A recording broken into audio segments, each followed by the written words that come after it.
You are listening to KarbTalk. My name is Carbonic. This is the show where I talk about whatever my $10 and up patrons want me to talk about. If you want a video like this, you can become a patron yourself. Links will be in that description. Check it out if you would. Today's topic comes to us from President Baker, who wants me to talk about what my favorite animals are, since I talked about in the past my least favorite animal. It was the white-tailed deer. Without further ado, I have two animals that I kind of consider to be my favorite. I had a hard time choosing between them. The first one, a lot of people will probably expect. It's frogs. I like frogs, all sorts of frogs. There's only a few types of frogs that I don't like, namely that one that gives birth through its back. Those ones are fucking disgusting. I hate them. They are truly fucking awful. I'm not gonna claim to have like a trypophobia or whatever it's called, but they are still disgusting and horrible, and I hate them. But for the most part, frogs and toads are great for these reasons.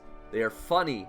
They exhibit bizarre behavior. Like, seriously, these guys are fucking weird. They do weird shit. You can find them just acting out. They just do stupid shit. It's hard to explain. It's not like other animals where they're particularly performative in their weird shit, but it's certainly something that when you take care of frogs, you really notice how fucking weird they are. They're grumpy assholes. I relate to it. I'm a grumpy asshole too. They're like in a natural grumpy asshole state at all times. It's like the only face they can make, and it's the only way they act. I assume this is a form of a Lamarckian evolution, where they wanted to be a grumpy asshole, so their faces evolved to be grumpy asshole faces. Also, they have an interesting cycle of life. You probably know about this, the whole tadpole thing. It's really cool to watch. I would highly recommend taking care of frogs just to watch that, and then maybe releasing them. Let's talk about bad things about frogs. They're non-interactive. You can't play with frogs. They don't like to talk to you. They don't like to interact with you at all. They usually will hide, or they'll just stare at you. They don't like being touched. You shouldn't touch a frog, because the oils in your hand can damage their skin. They're very sensitive. And the last point I have here in terms of negatives for frogs is that they are filthy and stinky. They can get really stinky and gross. They will make a mess of whatever container you have them in, which means you have to clean it pretty constantly unless you want your house smelling like a stinky frog shit bog. Yeah, that's the biggest thing. That's really the biggest thing that makes me not like frogs, is that they're stinky. Okay, second animal that I think is the best. It's a bird. It's the green-cheeked conure. You might know this. JonTron's parrot, JonTron's bird, is a green-cheeked conure, and I really like these fuckers.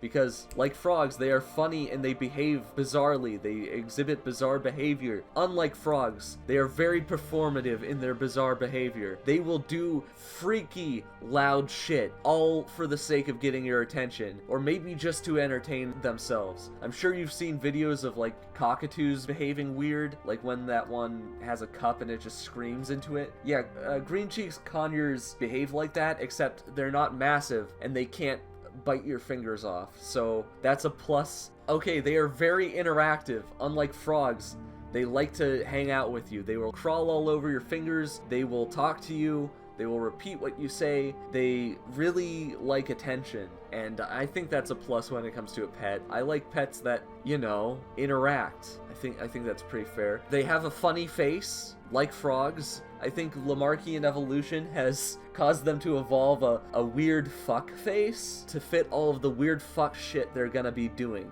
So yeah, I mean, just look at them. All you have to do is look at a picture of a green-cheeked conure. You know exactly what this fucker's gonna be getting up to. Okay, for a plus, I've got kinda stupid. They are kind of stupid, and I relate to this. Okay, negatives for the green-cheeked conure. They're kinda hard to care for. Or, not hard, but they're constantly requiring attention. They need to be in the exact temperature. They need to have the exact amount of air going through the room. They can get sick really easily. They require a lot of stuff, including things to keep them from getting depressed, because they will get depressed. They are expensive. A green-cheeked conure on its own can cost around $290 if you want to buy one. that's a lot of money for most people, and that's just for the bird itself. It's not counting all of the supplies you're gonna constantly be needing to get for it. So these are certainly high maintenance, high expense pets. It's unlike a frog, which you can probably run outside and find a frog and kidnap it from its natural environment, throw it in a tank.